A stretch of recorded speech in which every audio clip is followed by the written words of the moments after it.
So we have another speaker coming up to speak with us today, and I would love to introduce you to Susan Eva.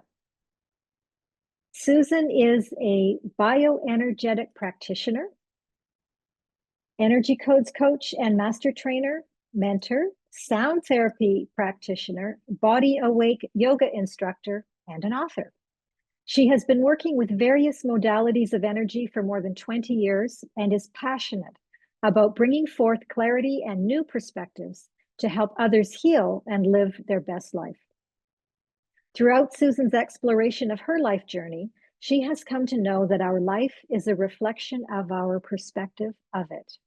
Our beliefs and subconscious programming are the determining factor in the choices we make. And when we understand and embody that, we can move forward to create the life we want to live with passion, clarity, joy, and fulfillment. Susan has traveled extensively, always seeking to expand her awareness of humanity and the world we live in.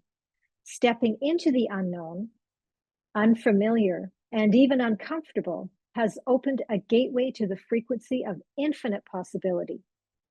Exploration in the inner world and outer world continues to fuel her passion and gratitude for all that is. So, Susan, thank you for joining us today and welcome. Thank you, Susan. It's truly an honor to be a part of this book and to be here with my fellow co-authors. This book has helped on my evolutionary path as well. It's amazing. So thank you. Thank you. Now, I wonder, Susan, if you would share with us what inspired you to write about healing as it relates to one's perspective of it? Okay, great question. We all want healing in some aspect of our lives, whether it be physical, mental, emotional, or regarding a situation we're dealing with. So what is healing? Ultimately, healing is feeling better, yet the wanting to feel better indicates we haven't figured out how to achieve it.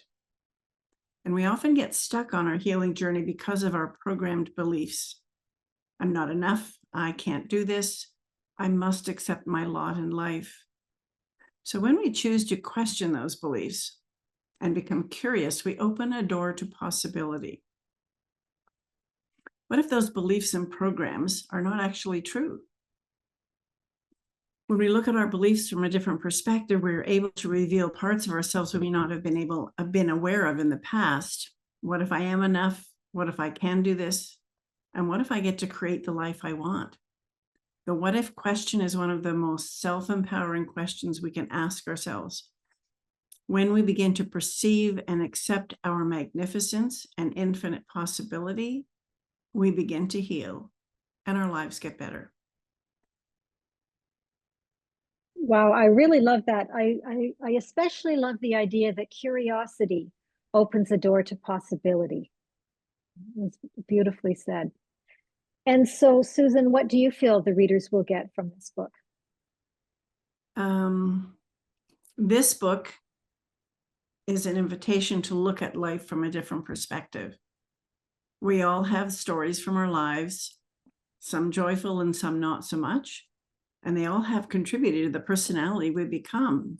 Yet for those painful experiences we wish we hadn't had, we often fail to notice the gift that they have given. When we become aware of a different way of looking at each situation, we change how we experience it.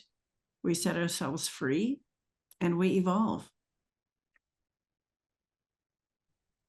Beautiful. Yeah, evolution, personal evolution. I think you're right. I think that's a powerful part of what readers will get from this book for sure. Absolutely. Yeah. So, Susan, you have offered to read from our chapter on healing, and I wonder if you would do that for us now.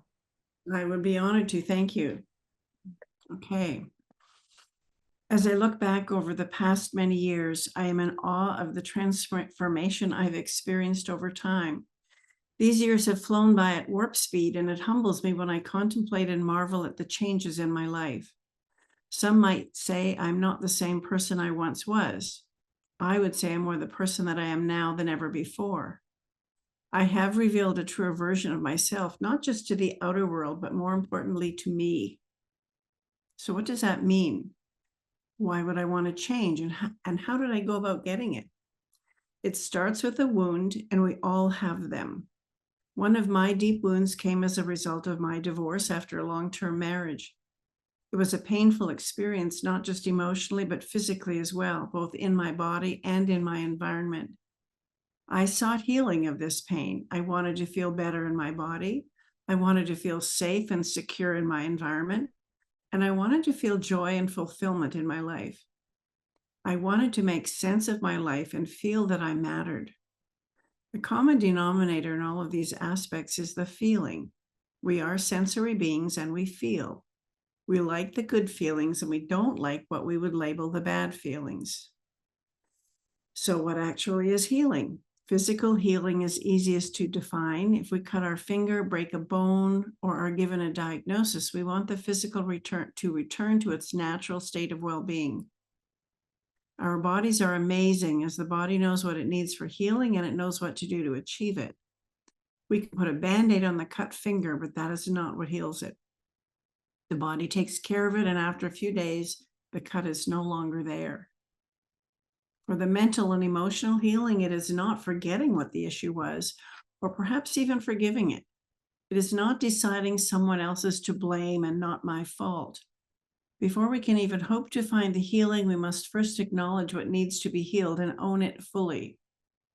How do we support the body to let it do what it needs to do? What if healing is going into the situation and revealing a deeper aspect of ourselves that we are not yet aware of? What if the wound is actually the catalyst to show us where we are not yet awake? Could the wound itself actually be the medicine for healing it? So we seek to heal what we don't want in our life. The first and most important step is to acknowledge the pain. We cannot heal what we don't acknowledge. In the ending of a marriage, we must allow the feelings to come up so we can process them. There are feelings of abandonment, loss of love, unworthiness, anger, disillusionment, confusion, and fear. In order to heal each aspect, we must explore them if we want to transmute them.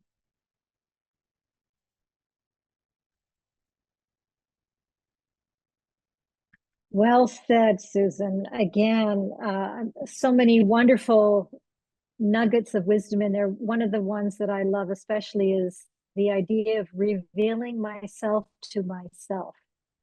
It's very thought-provoking. Thank you. Thank you. And thank you. And again, if you would like to purchase the book so you can hear more of what Susan has to say about all of the topics that are covered in Perspectives on Possibility, I encourage you to look for the link to the Amazon sales page on the page where you're looking at this video, where you found this video, and take a look at the book and of course, dive into the other important things that Susan has to share with us.